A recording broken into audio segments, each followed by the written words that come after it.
Tell him watch his back. Come on out, Will. Go ahead, I got you, Will, I got you. Pull the chain, Will. Pull the chain.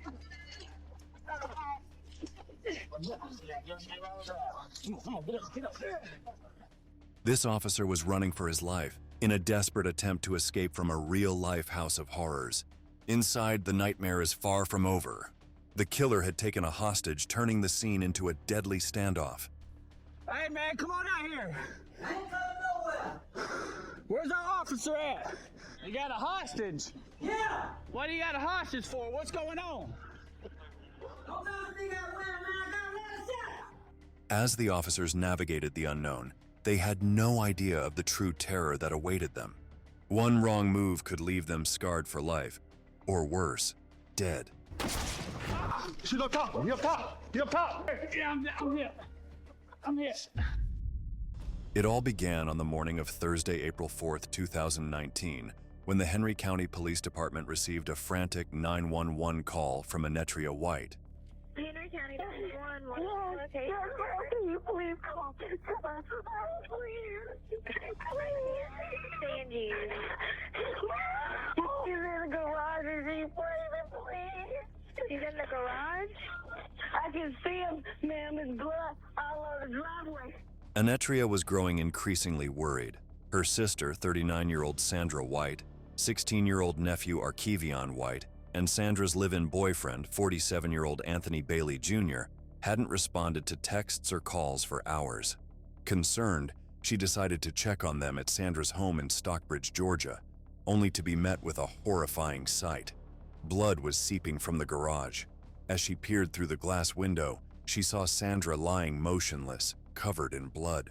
Panicked, Anetria immediately called 911. Officers were dispatched to the scene while the dispatcher stayed on the line with her. But just when it seemed things couldn't get any worse, Anetria made another shocking revelation. You're having a baby shower on Saturday? So she's pregnant? Yeah, she's due on April 23rd in 19 days. Okay. Officer Shannon Foster was the first to arrive at the scene, but he had no idea what he was walking into. It was unclear whether this was a routine medical emergency or something far more sinister. After briefly consoling Anetria, Officer Foster moved forward to assess the situation. As he scanned the area, he noticed blood pooled between two cars parked in the driveway. He peered inside the vehicles, but saw nothing unusual. Then, with a growing sense of unease, he walked up to the garage and looked inside. In the first set of windows, I don't see anything. Okay, so I go to the second side of the garage. I look down, and that's a woman's body. No movement, no anything. She's hurt. She needs medical attention. Although Anetria was terrified, convinced that Sandra was already gone, Officer Foster wasn't so sure. At that moment, he speculated that Sandra might have gone into labor in the car and somehow managed to drag herself to the garage. But one thing was clear: if she was still alive, time was running out. The garage door wouldn't open, so Officer Foster quickly moved toward the front door, hoping to gain entry. Just then, his colleague, Officer Taylor Webb, arrived at the scene. Hey, you got some gloves? Yeah. I got a close entry. She's on that side. He's in the garage. Yeah, laying down right there. Step to your left. We can't go in the garage. We can go in the front door. It's locked. I just knocked.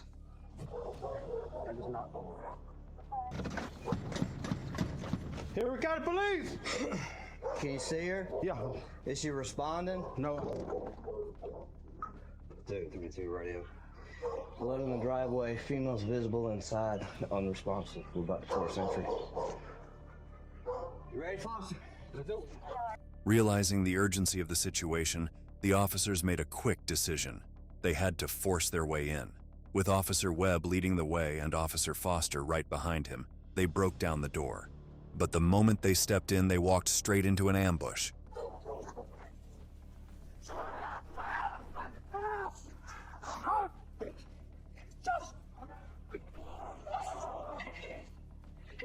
He's on the arm. No, don't go around. He's on the arm. The arm. As gunfire erupted, Officer Foster instinctively backed away toward the window, narrowly avoiding a bullet. In that split second, he caught a glimpse of the shooter, their eyes locked just before the assailant fired directly at him. By sheer luck, Foster wasn't hit, but at that moment, his biggest fear wasn't for himself. It was for Officer Webb. Webb had entered the house first, but he hadn't come back out. From the outside, there was no sign of him, no movement, no sound. Foster had no idea if his partner was injured, or worse. The situation spiraled out of control in mere seconds, and no one outside knew what was truly unfolding inside. Just then, a third officer, Keegan Merritt, arrived on the scene. As he stepped out of his car, the sharp cracks of gunfire rang out. Bracing for the unknown, Merritt stayed on high alert as he cautiously approached the house. I draw my weapon, and I'm kind of evaluating what this is. Oh, watch out. Anetria, still at the scene, suddenly found herself caught in the crossfire. Officers yelled for her to get to safety, and she sprinted across the street, taking cover behind a neighbor's truck. Seeing her sister in such a horrific state had already shaken her, but now she was even more terrified. What had happened to Arkevion and Anthony? For the officers, the situation was just as chaotic. They had managed to dodge the bullets, but they were completely in the dark about what was really happening. At first, they believed it was a burglary gone wrong, but now it had turned into a full-blown, potentially deadly standoff. As the gunfire raged on, 3 more officers, Joseph Maddox, Mark Rommelman, and Justin Boggs, arrived on their motorcycles. But within moments, they too would be forced to dive for cover, caught up in the escalating violence. Hey, somebody inside the house. He's inside the house right now on the stairs. On the stairs? Stairs right there. The officers quickly took cover in different positions, desperately trying to make contact with Officer Webb. It was critical. They couldn't just storm the house blindly. Rushing in without a plan wouldn't just put their own lives at risk, but it could also endanger Webb even more. After multiple failed attempts to reach him, Officer Merritt made a split-second decision. He ran to his police van to grab a more powerful weapon, the AR-15 rifle. With its superior power and precision, it could give them the upper hand in what was turning into a deadly ambush, where every shot could mean the difference between life or death. I'm grabbing my AR. Where's Webb? Tell him back up, get some cover. Webb, you okay? With his rifle held close to his chest, Officer Merritt took position behind a small tree, keeping his sights locked on the house's doorway. Though the tree barely concealed his tall and sturdy frame, it was his best chance to take down the gunman, who had blocked off every other vantage point, leaving Merritt with this single fragile line of attack. If the gunman made a move, Merritt had to be faster. Then, out of nowhere, the gunman spoke, as if he had been waiting for this exact moment. Come here, I got a lot of shots. I got 30 round clips in here. Hey, man, come on out here. I ain't coming nowhere. Where's our officer at? Anybody got all the web yet? Where's our officer at? He's downstairs somewhere. Where's he at? I don't know. I shot him moving. The officers were already fearing the worst, knowing their partner was trapped inside. But when the gunman confirmed that he had directly fired at Officer Webb, a chilling realization set in. Webb might not have survived the attack. Still, there was no time to dwell on that. Their priority was to get him out and take control of the situation. Officer Merritt continued to engage the gunman in conversation, hoping to keep him talking long enough to prevent another round of gunfire. But just as they thought they had a handle on the standoff, the gunman dropped a detail that sent an even deeper wave of fear through them. Hey, man, come on out here. I ain't coming nowhere. You're not coming here. I got a hostage. You got a hostage? Yeah. What do you got a hostage for? What's going on? He said he had somebody with him, so he has a hostage in there. All the officers knew that Sandra and Webb were in different parts of the garage, so they probably weren't being held hostage, though their lives were still in grave danger. But Arkevion and Anthony were still missing. Even worse, there was no way to tell if the gunman was bluffing or if his threats were real. But soon the mystery of the gunman's identity would unravel, and in a way no one saw coming. Meanwhile, Enetria remained stuck at the neighbor's house, her mind racing with fear for her sister and her family. When she saw two officers approaching, she braced herself for an update, hoping for good news. But instead, they told her the situation was still just as dangerous. Just as despair began to settle in, her phone buzzed with a text from Anthony. For a split second, she felt relieved. At least someone was responding. But as she read the message, that relief turned into sheer horror. He texted me and he was like, tell them don't come in, I have Kiwi. They asked me to write a statement. I couldn't even write because I was crying so hard. The text was nothing short of a bombshell, shattering any notion that this was just a random home invasion. Instead, it became clear that the situation was far more dangerous. Anthony wasn't some outsider. He knew every inch of the house, which meant he had the upper hand.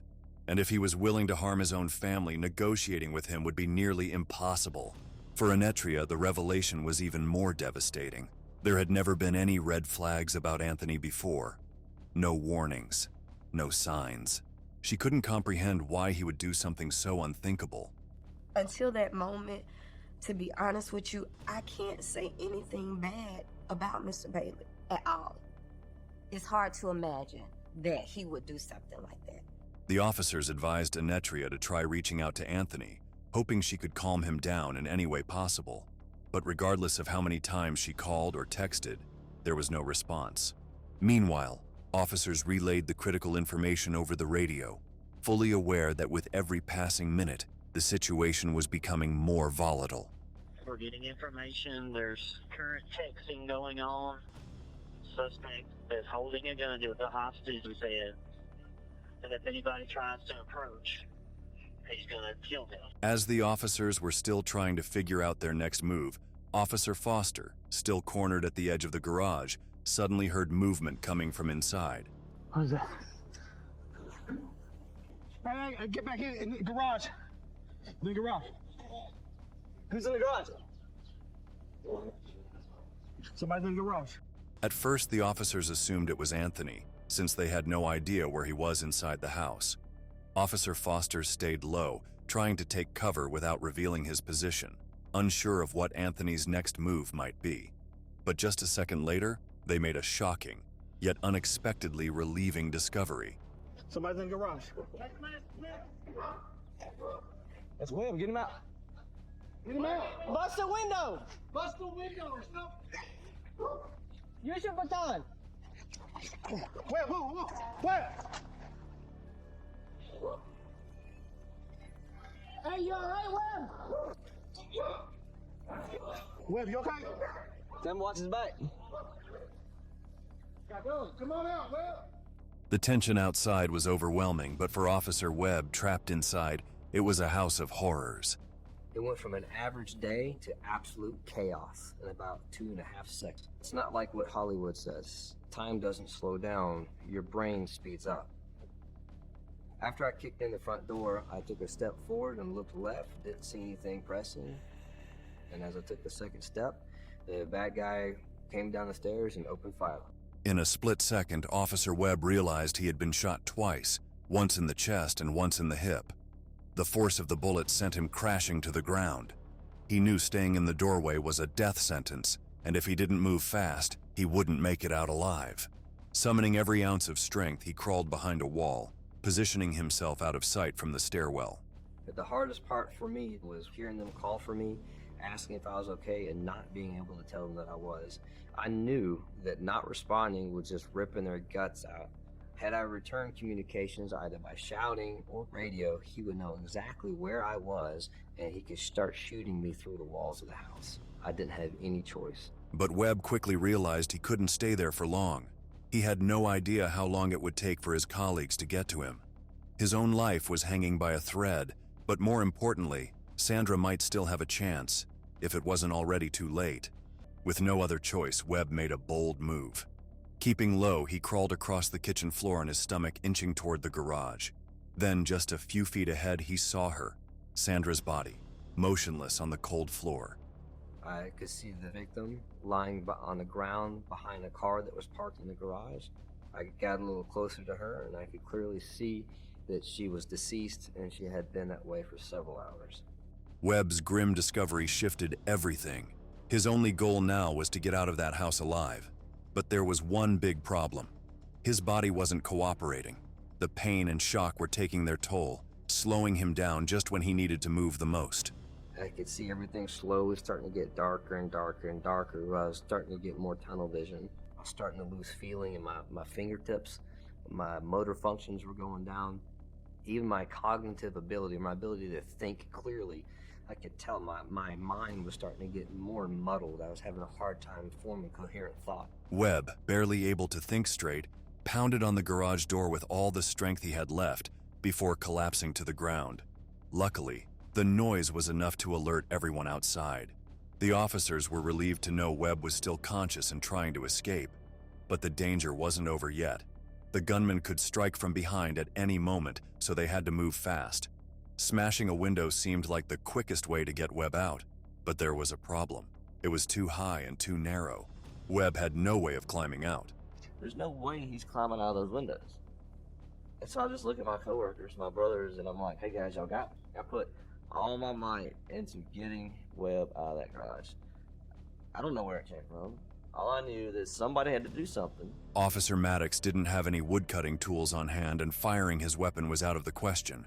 It could accidentally hit Officer Webb. With no other choice, he started kicking the wooden panel with all his strength. Blow after blow, he didn't stop until the wood splintered and finally gave way. I actually see the wood just splintering in. I mustered up the last of my strength, thought as small as I possibly could, and dove out through the opening in the garage. Webb. Come on, get up. What's up? Where? You? Get out.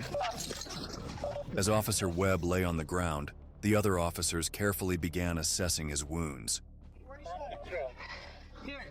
Hit the chest and the hip.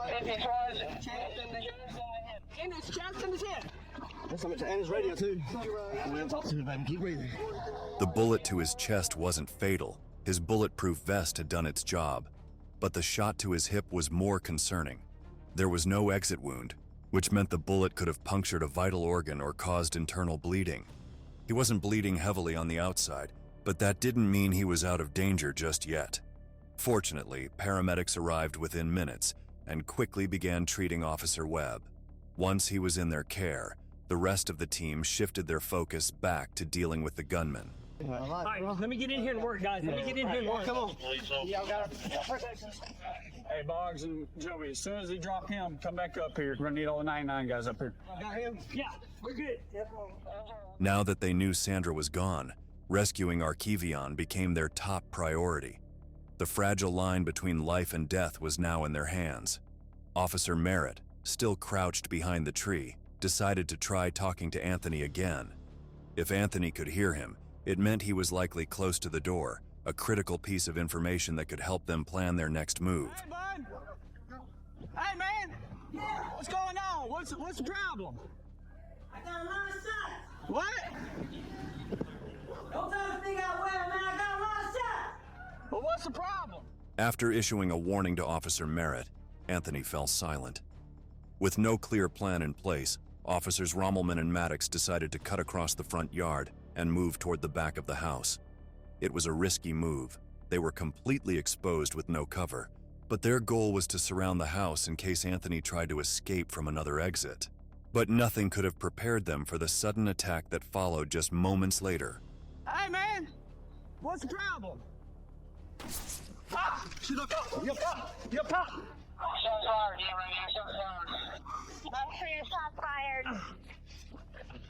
Merritt, you good? Merritt. I'm here. The bullet struck his right hand, nearly severing his finger, which now dangled as if it might fall off. But Merritt didn't have time to focus on the pain. His survival instincts kicked in and he started crawling backward, desperately trying to get out of the yard. He knew he was a sitting duck, completely exposed with no visual on Anthony, who had the upper hand from a hidden vantage point. One more shot could have ended Merritt's life, but luck was on his side. Somehow, he managed to reach the other officers waiting at the back of the house. I didn't see him. Here.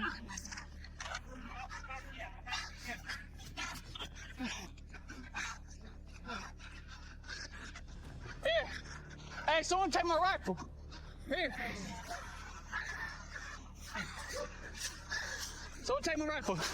Hey, left side, there's a stairway. Left side, there's a stairway. Damn shooting.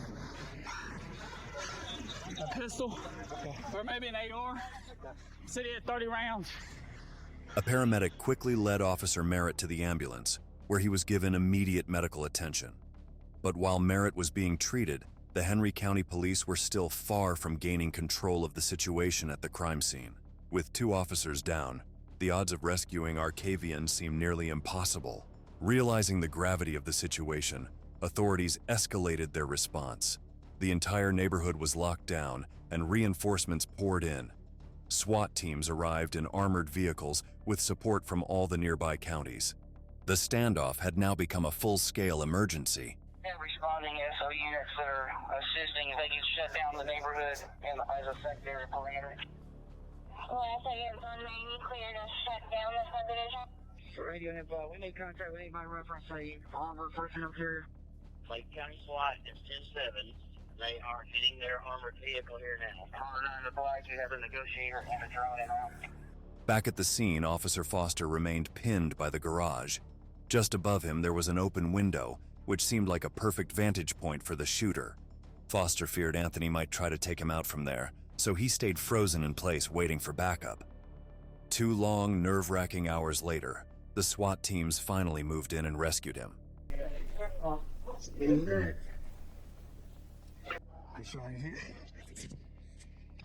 I'm dead. That was when it first going on. Okay, you good? I shot back. Yeah. I think I'm good. Back? Yeah. As day turned to night, authorities continued their attempts to negotiate with Anthony. However, he refused to confirm whether Arcavian was still alive and eventually fell completely silent. With no other options, the SWAT team changed tactics. They deployed tear gas canisters at every window to force Anthony out. However, the retaliation that came from the other side was far more violent. I couldn't tell you how many times he fired, but he fired multiple rounds, ricocheting off. Couldn't tell where it was coming from. We couldn't see the suspect to get a shot off at him. After hours of fruitless negotiations and countless tactical maneuvers, the SWAT team finally decided to make a forced entry into the house. The grueling 16-hour standoff had tested every ounce of their resolve, but what they discovered inside made all their efforts seem heartbreakingly futile. In the garage, they found Sandra's lifeless body, the fatal wound from a close-range gunshot leaving no room for doubt. As they cautiously moved through the house and into an upstairs bedroom, their worst fears came true. There they discovered Arcavian's body. The young boy had also been shot at close range. The grim realization hit the officers hard. While they had held on to hope that Arcavian was unharmed, he had in fact been dead for hours. But the horrors didn't end there. In another bedroom, they found Anthony Bailey, dead from an apparent self-inflicted gunshot wound. He had taken his own life, escaping justice and taking with him the answers to the haunting question of why. By 5:30 a.m., when Sandra's family was informed, they were in disbelief. While they knew Sandra and Anthony's relationship had its ups and downs, there had never been any signs of abuse. Now, they were left grappling with the unimaginable.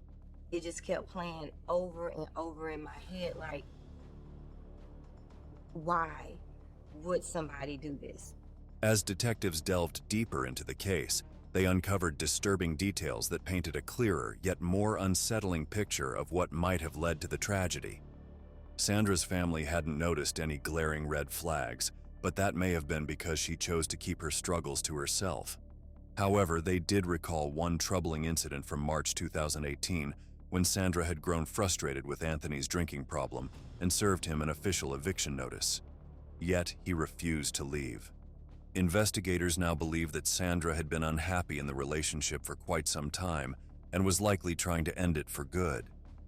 A post she shared on Facebook just hours before her death seemed to echo those sentiments. You should be with a person you can grow with, not with someone who doesn't have any goals in life. Life is too short to be unhappy every day. Everyone is just not meant to be. Authorities suspect that Anthony lashed out when Sandra finally decided to break free from the relationship. But perhaps the most alarming discovery was the fact that Anthony Bailey should never have had access to a firearm in the first place. As a convicted felon who served a nearly 2-year prison sentence for aggravated assault back in the 90s, federal law prohibited him from possessing any firearms. However, due to gaps in state laws, particularly in Georgia, which lacks a system to confiscate firearms from convicted criminals, the weapons ultimately fell into the wrong hands. The wounded officers, Taylor Webb and Keegan Merritt, were taken to Grady Memorial Hospital in Atlanta. They would physically recover, but the emotional scars from that day would haunt them forever. This whole thing has quite drastically changed my life, without a doubt. Still recovering. My hand is still messed up. You know, I went through a lot of stuff after I was shot. The loss Sandra's family suffered was immeasurable. Sandra had been eagerly awaiting the birth of her son, Antonio, who was due on April 29th. Tragically, the boy would never get the chance to see the world. Arkevion, a promising football star with dreams of pursuing higher education and an athletic career, had recently toured a college, brimming with hope for the future. Sandra's baby shower was scheduled for Saturday, April 6th, 2019. Instead, on that same day, her family was forced to plan a funeral. A day meant for joy and celebration turned into one of unbearable grief. She's always just the type of person where she's fun to be around. And I still hear a voice in my head. And what has happened to my family, I wouldn't wish it upon anybody. Before we wrap up this video, we want to extend our deepest condolences to Sandra's family. In the U.S., homicide is the leading cause of death for pregnant women, a heartbreaking reality that claimed Sandra White, her young son, and her unborn child. But this tragedy raises an urgent question. Could it have been prevented? What laws do you think should be in place to stop this from happening again? Share your thoughts in the comments. We'd love to hear your opinions. And if there's a case you'd like us to cover, feel free to leave your suggestions.